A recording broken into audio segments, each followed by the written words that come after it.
ನಮ್ ಭಾಷೆಲಿ ಬೀದಿ ಬೀದಿ ಸುತ್ತದು ಅಂತ ಹೇಳ್ತೀವಿ.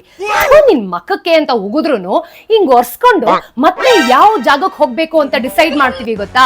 ಅದೇ ಕಣ್ರಿ ಟ್ರಾವೆಲರ್ಸ್ ನಮ್ಮೆಲ್ರಿಗೂ ಒಂದು ಸಿಹಿ ಸುದ್ದಿ ಇದೆ. ಬಜೆಟ್ 2026 ನಲ್ಲಿ ಟೂರಿಸಂ ಗೆ ಸಖತ್ ಬೂಸ್ಟ್ ಸಿಕ್ಕಿದೆ. ಬನ್ನಿ ಏನು ಅಂತ ನೋಡೋಣ. One, foreign travel. ಈ TCS ಟ್ಯಾಕ್ಸ್ ಏನಿದೆ ಅದನ್ನ ಜಸ್ಟ್ ಫ್ಲಾಟ್ 2% ಮಾಡಿದ್ದಾರೆ. ಸೊ ಫಾರಿನ್ ಟ್ರಾವೆಲ್ ಇನ್ನೂ ಕೂಡ ಈಸಿ, ಹಾಗೇನೆ ಪಾಕೆಟ್ ಫ್ರೆಂಡ್ಲಿ ಕೂಡ. ನಂಬರ್ 2, ಹೆರಿಟೇಜ್ ಸೈಟ್ಸ್ ಅಂದ್ರೆ ನಮ್ಮ ಸಂಸ್ಕೃತಿನ ತೋರಿಸುವಂತ ಸ್ಥಳಗಳು ಅಂತ ಹೇಳ್ತೀವಿ. 15 ಹೆರಿಟೇಜ್ ಸೈಟ್ಸ್ ಗಳನ್ನ ವರ್ಲ್ಡ್ ಕ್ಲಾಸ್ ಸ್ಪಾಟ್ ಆಗಿ ಡೆವಲಪ್ ಮಾಡ್ತಿದ್ದಾರೆ. ನಮ್ ಭಾರತೀಯರಿಗಂತೂ ಹಬ್ಬನೇ ಹಬ್ಬ. Number 3, north East and Buddhist circuit. ಈ ಒಂದು ನಾರ್ತ್ ಈಸ್ಟ್ ಇಂಡಿಯಾ ಏನಿದೆ ಅದನ್ನ ಎಕ್ಸ್ಪ್ಲೋರ್ ಮಾಡೋದಕ್ಕೆ ಇದೊಂದು ರೈಟ್ ಟೈಮ್. ಅರುಣಾಚಲ್, ಸಿಕ್ಕಿಂ, ಅಸ್ಸಾಂ, ಸೆರೆಡೆಂಟ್ ಈ ಒಂದು 7 ಸಿಸ್ಟರ್ಸ್ ನಲ್ಲಿ ಬುದ್ಧಿಸ್ಟ್ ಸರ್ಕ್ಯೂಟ್ ಏನಿದೆ ಅದನ್ನು ಕೂಡ ಸ್ಟಾರ್ಟ್ ಮಾಡಿದ್ದಾರೆ. Number 4, nature and sustainability. ನಮ್ಮ ಪ್ರಕೃತಿನ ಶಾಶ್ವತವಾಗಿ ಕಾಪಾಡ್ಕೊಳ್ಳೋದಕ್ಕೆ ಸಪೋರ್ಟ್ ಸಿಗ್ತಿದೆ.